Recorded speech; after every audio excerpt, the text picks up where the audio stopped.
अब तक हमने देखा एक्वा आई की पिछली जिंदगी के बारे में जानने के लिए लाला लाई ग्रुप को ज्वाइन कर लेता है, जहां वो अकाने और आरिमा के साथ मिलकर टोक्यो ब्लेड की रिहर्सल कर रहा होता है। और हम देखते हैं लास्ट में टोक्यो ब्लेड की ऑथर आकर सारे प्ले को चेंज करने के लिए कहती है, जिससे सभी लोग बहुत ज्यादा शॉक हो जाते हैं। और अब आगे तब यहाँ हमें टोक्यो ब्लेड स्टेज प्ले का इंट्रोडक्शन का दिन दिखाया जाता है, जहाँ एक्वा और आरिमा रिहर्सल पर चले जाते हैं। तब आरिमा कहती है, लाला लाई ग्रुप आजकल ज्यादा काम नहीं कर रहा है, पर मैं बहुत ज्यादा सरप्राइज हूँ कि इन्होंने इस स्टेज प्ले को एक्सेप्ट कर लिया है। पर फिर भी बहुत सी कास्ट ग्रुप के बाहर से ली गई है और मुझे नहीं लगता कि हमें नर्वस होने की जरूरत है। तभी उन्हें अपना पुराना को एक्टर मेल्ट मिलता है। तब वो कहता है, मैंने सुना है कि स्टेज प्ले के लिए प्रोड्यूसर मसाया ने एक्टर्स को चुना है, तो इसका मतलब हम सभी लोग मसाया की टीम से हुए, तो चलो फिर मिलजुल कर काम करें। तब आरिमा इसके लिए हाँ कहती है। तब मेल्ट कहता है, तुम्हारी शक्ल को देखकर लग रहा है जैसे कि तुम खुश नहीं हो, पर मैं समझ सकता हूँ। स्वीप टुडे में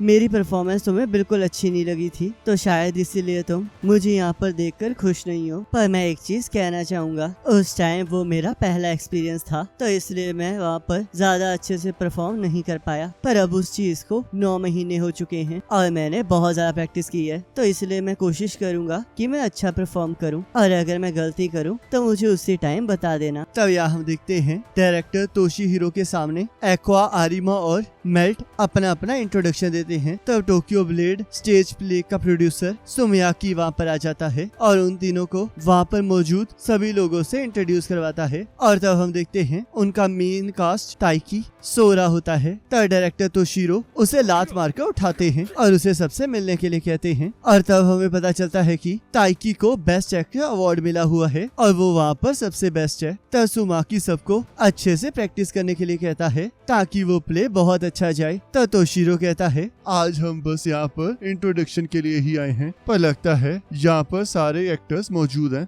तो चलो फिर आज हम स्क्रिप्ट रीडिंग सेशन कर लेते हैं। 30 मिनट बाद हम इसे शुरू करेंगे, तो तब तक के लिए एक दूसरे के साथ बातचीत कर लो और घुल मिल जाओ। तब अकाने एक्वा से मिलने आ जाती है और कहती है, तुमसे दोबारा सेट पर मिलकर बहुत खुशी हुई। मैंने तुम्हें रियलिटी शो में बहुत तंग किया है, और अब जब स्टेज प्ले मेरी एक्सपर्टीज है, तो इसमें मैं तुम्हारी मदद करूंगी। तुम बहुत कॉन्फिडेंट लग रही हो। ऐसी कोई बात नहीं, मैं अभी भी इतनी अच्छी एक्ट्रेस नहीं हूँ, पर मुझे खुशी है कि हमें ज्यादा स्क्रीन टाइम मिलेगा, तो इसलिए मैंने सोचा कि तुम मुझसे कभी भी मदद मांग सकते हो। और तब हम देखते हैं उन दोनों को बातचीत करता हुआ देखकर आरिमा जेलस फील कर रही होती है। तब मेल्ट कहता है, क्या ये दोनों डेट कर रहे हैं? ये सब कुछ उस डेटिंग शो की वजह से है, पर ये सिर्फ बस एक बिजनेस की तरह है, क्योंकि अगर ये लोग उस किस के बाद ऐसे ही अलग हो जाते तो इससे उस डेटिंग शो की रेटिंग पर बहुत असर पड़ता। पर इन्हें देखकर ऐसा लग रहा है कि इन्हें साथ रहना बहुत पसंद है। वैसे इन्हें देखकर लग रहा है कि ये अभी से अपने रोल में खो गए हैं, तो इसलिए शायद इन्हें यहाँ पर इसी वजह से कास्ट किया गया है। मुझे इस तरह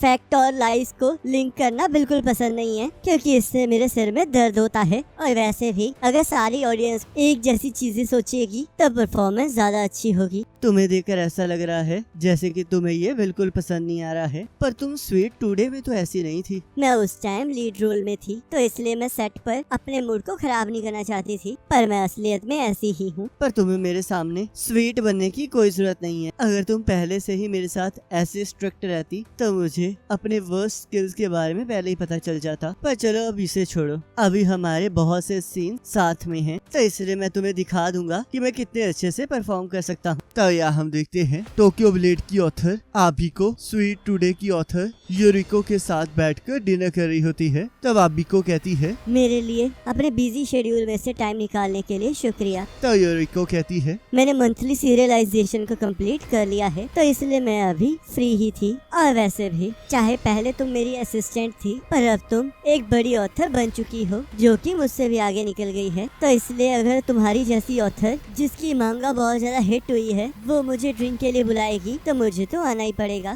तो बताओ आखिरकार तुमने मुझे यहाँ पर क्यों बुलाया है? तब आबिको कहती है, आपका काम एनिमेट हो चुका है और उसे स्टेज प्ले पर भी शो किया गया है, तो इसलिए इस चीज में आपका बहुत ज्यादा एक्सपीरियंस है, पर मेरा ये पहली बार है और मुझे इसके बारे में कुछ नहीं पता। मैं बहुत कुछ कहना चाहती हूँ, पर मुझे नहीं पता कि मैं सही कहूँगी भी या नहीं। तो क्या आप मेरे साथ टोक्यो ब्लेड की रिहर्सल देखने चलेंगी? तो यूरिको कहती है, मुझे नहीं पता कि मैं वहाँ पर जाकर क्या करूँगी, पर मैं फिर भी तुम्हारे साथ चलने के लिए तैयार हूँ। और तब वो लोग वहाँ से जाने लगते हैं। पर आबिको पहले अपने दांतों को ब्रश करने चली जाती है। तो यूरिको सोचती है, मांगा इंडस्ट्री में बहुत अजीब से लोग रहते हैं, पर आबिको उनमें से सबसे अजीब है। सबसे ज्यादा बेकार तो तब होता है जब आप मांगा को अकेले ड्रॉ करते हैं, पर अगर उसमें और भी लोग इन्वॉल्व होते हैं तो आपको बहुत ज्यादा कम्युनिकेशन स्किल्स की जरूरत पड़ती है। अगर आप सब कुछ उन लोगों पर छोड़ देंगे जो कि सेट पर परफॉर्म कर रहे हैं तो वो अपनी मनमर्जी करेंगे। पर ऐसे बहुत से केसेस होते हैं जहाँ ऑथर की डिमांड बहुत ज्यादा अनरीजनेबल होती है, जिससे पूरे सेट में भगदड़ मच जाती है। तो इसके हल के लिए ऑथर को थोड़े थोड़े टाइम बाद कुछ चेंजेस करने पड़ते हैं। पर अगर मैं आबिको की बात करूं तो वो बहुत ज्यादा अलग है। तो यूरिको आबिको को देखने बाथरूम में चली जाती है और तो वो ये देखकर बहुत ज्यादा हैरान हो रही होती है कि आबिको दांतों को साफ करने के लिए 2 ब्रशेस का यूज कर रही होती है। तब यहाँ हम देखते हैं आबिको पूरे स्क्रिप्ट को रिवाइज करने के लिए कहती है। तो यूरिको कहती है, मुझे लगा ही था कि ऐसा ही कुछ होगा। तो ये सुनकर सभी लोग हैरान हो जाते हैं और सुमियाकी कहता है, आप ये क्या कह रही है, ये इम्पॉसिबल है। आपके हिसाब से तो ये बिल्कुल सही थी, तो इसलिए हमने रिहर्सल को स्टार्ट कर दिया और अब हमारे पास स्टेज प्ले के लिए सिर्फ 20 ही दिन बचे हैं। तब आबिको कहती है, मेरे हिसाब से मैंने पहले ही बहुत बार इस स्क्रिप्ट को रिवाइज करने के लिए कहा है, पर तुमने कहा था कि अगर मैं एक्टर्स को इन्हें परफॉर्म करते हुए देखूंगी तो मुझे ये स्क्रिप्ट अच्छे से समझ आ जाएगी, तो इसलिए मैंने इस चीज के लिए हाँ कही थी। पर ये बिल्कुल भी सही नहीं है। तब गोवा कहता है, मिस आबिको, स्क्रिप्ट के लिए मैं माफी चाहता हूँ। मुझे बहुत दुख है कि आपको ये बिल्कुल पसंद नहीं आई, तो इसलिए आप जो भी चाहेंगी मैं इसमें वो सारी चेंजेस कर दूंगा। पर मैं फिर भी एक चीज कहना चाहता हूँ, मैंने इसके लिए आपसे बहुत बार पूछा था और मुझे जितना भी समझ में आया मैंने उसके हिसाब से अपना बेस्ट दिया है। तो आप ही बताइए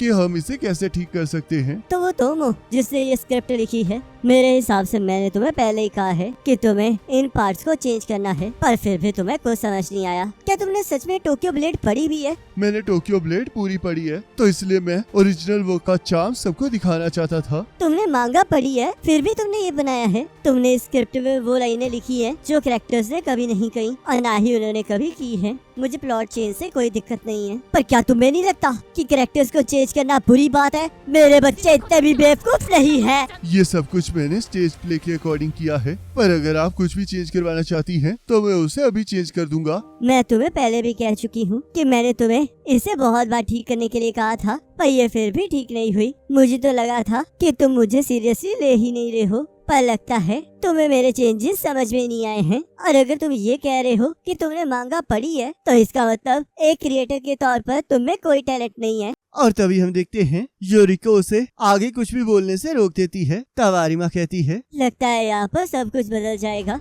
तब ताइकी कहता है, अब यहाँ पर कोई रिहर्सल नहीं होगी, तो इसलिए मैं यहाँ से जा रहा हूँ। तब आबिको और सुबाकी आपस में बातचीत करने लगते हैं। तब यूरिको सोचती है, मीडिया मिक्सिंग में ऐसे बहुत से केसेस हुए हैं जहां ऑथर्स और स्क्रिप्ट राइटर्स की आपस में नहीं बनी है। स्क्रिप्ट की स्टार्टिंग में प्रोड्यूसर और डायरेक्टर की मदद से स्क्रिप्ट के पहले ड्राफ्ट को तैयार किया जाता है और उसके बाद उसे सेकंड और थर्ड ड्राफ्ट में सही किया जाता है। जब ये स्क्रिप्ट राइटिंग पूरी हो जाती है तब इसे एक बार ऑथर के पास भेजा जाता है जिससे कि वो उसे चेक कर सके। ये सच होगा कि आबिको को स्क्रिप्ट को लेकर बहुत सारी दिक्कतें होंगी और उसने गुस्से में उसे ठीक करने के लिए बहुत सी चीजें लिखी होंगी, पर असलियत में ऑथर्स और स्क्रिप्ट राइटर के बीच में बहुत सारे पर्सन इन्वॉल्व होते हैं, तो इसलिए इंफॉर्मेशन चेंज हो सकती है। आबिको ने गुस्से में बहुत सारी चीजें कही होंगी जिस वजह से एडिटर को वो समझ नहीं आई होंगी, और जब एडिटर ने ये सारी चीजें आगे पास ऑन की होंगी तो कॉपीराइट डिपार्टमेंट ने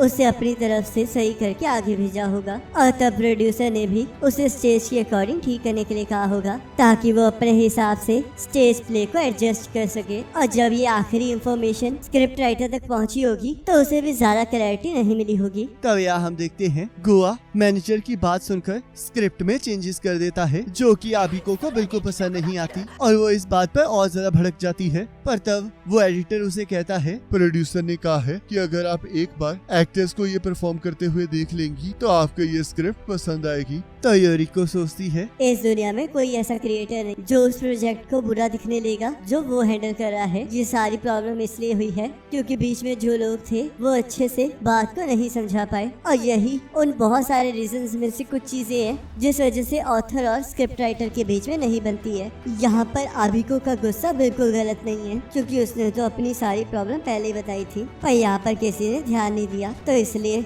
उसका गुस्सा होना तो जाहिर सी बात है। तो यहाँ आबिको कहती है अगर मैं सच कहूँ तो ये स्क्रिप्ट राइटर मेरे काम के लिए बिल्कुल सही नहीं है। यहाँ देखो, इस कैरेक्टर को देखकर ऐसा लग रहा है जैसे कि ये पागल हो गई हो। इस स्क्रिप्ट राइटर को बिल्कुल नहीं पता कि ये क्या कर रहा है और ना ही ये समझ पा रहा है कि एंटरटेनमेंट होता क्या है, तो इसलिए सारी स्क्रिप्ट को मैं दोबारा से लिखूंगी। ये इम्पॉसिबल है। मैं ये कर रहूंगी, नहीं तो मैं तुमसे इस प्ले को परफॉर्म करने की परमिशन को छीन लूंगी। अगर आप ऐसे करेंगी तो इससे बहुत ज्यादा प्रॉब्लम हो जाएंगी। अगर मैं ऐसा करूंगी तो इसकी पेनल्टी 10 मिलियन येन है ना, तो मैं ये पे कर दूंगी। तो एडिटर कहता है ये चीजें ऐसे काम नहीं करती है, असलियत में कंपनी को ये पे करना पड़ेगा। तब आबिको कहती है तो फिर तुम पे कर देना। इन्होंने तो डिसाइड कर लिया है, तो क्या आप कुछ कर नहीं सकते प्रोड्यूसर? तसुमाकी कहता है पर हमें स्क्रिप्ट राइटर के बारे में सोचना पड़ेगा। तब आबिको कहती है मुझे पैसे नहीं चाहिए, तो इसलिए स्क्रिप्ट राइटर उसे ही रहने दो और तुम पैसे उसे दे देना, पर उसे यहाँ पर काम करने की कोई जरूरत नहीं है। तब एक्वा कहता है ये ऑथर तो सच में बच्ची है। तो यूरिको कहती है बहुत से मांगा आर्टिस्ट ऐसे ही होते हैं, बस ये थोड़ी हद से ज्यादा है। क्या तुम्हें पूरा यकीन है गुआ कि तुम उसे अपनी मनमानी करने दोगे? अगर ऐसे ही चलता रहा तो तुम्हें इस प्रोजेक्ट से बाहर निकाल दिया जाएगा। जो होना है वो तो होकर रहेगा, और वैसे भी स्क्रीन राइटर्स को इतनी अहमियत नहीं दी जाती, तो इसलिए जब भी हायर अप्स चाहेंगे तब वो मुझे रिप्लेस कर सकते हैं, चाहे मैं जितना मर्जी सीरियस होके गुड प्रोडक्ट बना लूं। और अगर वो ओरिजिनल वर्क से थोड़ा सा भी अलग हुआ तो मुझे नफरत मिलेगी, और अगर वो बोरिंग हुआ तो मुझे क्रिमिनल मान लिया जाएगा, और अगर वो सबको बहुत ज्यादा पसंद आया तो सब लोग ऑथर की तारीफ करेंगे। प्रोड्यूसर के हिसाब से बड़ी बड़ी कंपनीज राइटर्स को स्क्रिप्ट को चेंज करने के लिए प्रेशराइज करती है, पर फिर भी